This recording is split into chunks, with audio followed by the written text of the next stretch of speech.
आपको सबको नमस्कार। कैसे हैं आप सब लोग?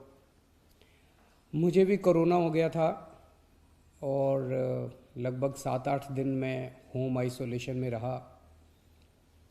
आप सबकी खूब दुआएं मिली, आपका खूब आशीर्वाद मिला, आपकी सबकी शुभकामनाएं आ रही थी, उसके लिए आप सबका बहुत बहुत शुक्रिया, तहे दिल से शुक्रिया। मुझे लगभग 2 दिन बुखार रहा, उसके बाद मैं ठीक था लगातार, लेकिन जो कोविड के प्रोटोकॉल हैं उसके हिसाब से मैं 7-8 दिन होम आइसोलेशन में रहा।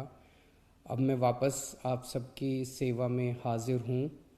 आप सब लोगों की शुभकामनाओं के लिए बहुत बहुत शुक्रिया। लेकिन दिल्ली में जो कोरोना की रफ़्तार बहुत ज़्यादा तेज़ी से बढ़ रही है, उसको लेके मैं हमेशा से चिंतित था। हालांकि मैं होम आइसोलेशन में था, लेकिन फ़ोन के ऊपर मैं लगातार अ, अपने सभी ऑफिसर्स से, चीफ सेक्रेटरी साहब से, हेल्थ मिनिस्टर से, सबसे लगातार संपर्क में था। जो जो इंतज़ाम किए जा रहे हैं और जिस तरह से कोरोना की स्पीड बढ़ रही है उसके ऊपर मैं नज़र रखे हुए था।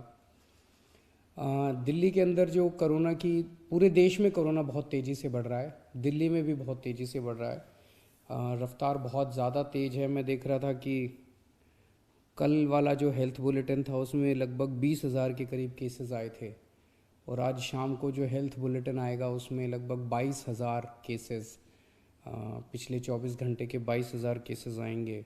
तो डेली बहुत तेज़ी से केसेस बढ़ रहे हैं, जिसको, जो एक चिंता का विषय तो है, लेकिन जैसे मैंने पहले भी बोला था, घबराने की बात नहीं है। जब मैं बोल रहा हूँ घबराने की बात नहीं है, तो मैं सारा डेटा एनालाइज करके बोल रहा हूँ। पिछली जो वेव आई थी अप्रैल मई में, उसमें 7 मई को इतने ही डेली केसेस आते थे, 20,000 के करीब। जैसे अभी 20,000 केसेस आए कल, 20,000 cases per day daily cases आए। 7 मई को भी 20,000 केसेस आए थे पिछली वेव में, लेकिन 7 मई को 341 मौतें हुई थी। 341 मौतें। लेकिन कल जब 20,000 केसेस आए हैं तो 7 मौत हुई हैं। एक भी नहीं होनी चाहिए, लेकिन कंपैरिजन में केवल 7 मौत हुई हैं। 7 मई को जब 20,000 केसेस आए थे तो लगभग 20,000 बेड्स दिल्ली में भरे हुए थे, लेकिन कल जब 20,000 केसेस आए हैं तो लगभग 1,500 बेड केवल दिल्ली में भरे हुए हैं। तो उस तरह से इस वेव के दौरान डेथ भी काफ़ी कम हो रही हैं और लोगों को अस्पताल जाने की भी काफ़ी कम ज़रूरत पड़ रही है। ये डेटा मैंने आपको इसलिए नहीं बताया कि इसलिए अब हम मास्क पहनना बंद कर देंगे और गैर जिम्मेदार हो जाएंगे। ये डेटा मैंने आपको इसलिए बताया कि पैनिक करने की कोई ज़रूरत नहीं है, घबराने की कोई ज़रूरत नहीं है, डरने की कोई ज़रूरत नहीं है, लेकिन जिम्मेदारी के साथ काम लेने की ज़रूरत है। जो मैं बार बार बोल रहा हूँ कि मास्क पहनना सबसे ज़रूरी है। मास्क पहनना सबसे ज़रूरी है। कई लोग मेरे से प्रश्न पूछ रहे हैं, लॉकडाउन लगेगा? हम लॉकडाउन नहीं लगाना चाहते, लॉकडाउन नहीं लगेगा अगर आप मास्क पहनोगे तो। मास्क पहन के घर से बाहर निकलो, मास्क पहन के चारों तरफ घूमो। अगर ज़रूरत ना पड़े तो घर से बाहर ना ही निकलो, अभी थोड़े दिन कोई ज़रूरी नहीं है, लेकिन मास्क पहनना बहुत ज़रूरी है। सोशल डिस्टेंसिंग बहुत ज़रूरी है। हम लॉकडाउन नहीं लगाना चाहते, फ़िलहाल लॉकडाउन लगाने की कोई हमारी मंशा नहीं है।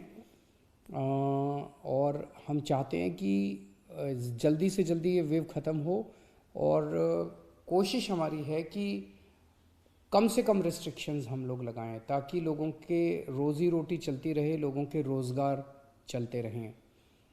एलजी साहब और मैं दोनों मिलके पूरी सिचुएशन को लगातार हम लोग नज़र रखे हुए हैं।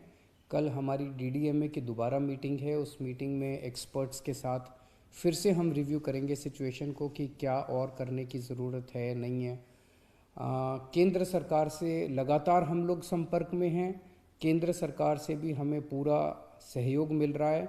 तो सब लोग मिलके, मैं, एलजी साहब, हमारे सारे ऑफिसर्स, केंद्र सरकार, सब लोग मिलके सिचुएशन के ऊपर नज़र रखे हुए हैं और सिचुएशन को कंट्रोल किए हुए हैं।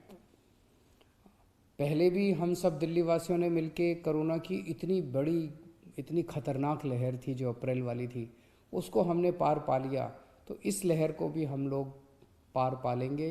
चिंता करने की ज़रूरत नहीं है, लेकिन जिम्मेदारी के साथ काम करने की ज़रूरत है। और जिन जिन लोगों ने वैक्सीन नहीं लगवाया, प्लीज़ जाके वैक्सीन ज़रूर लगवा लीजिए। वैक्सीन लगाने से मतलब ये नहीं है कि करोना नहीं होगा, लेकिन करोना अगर हुआ तो आपको कम माइल्ड करोना होगा, आपकी जान को खतरा नहीं होगा, आपको अस्पताल हो सकता है जाने की ज़रूरत ना पड़े। नमस्कार।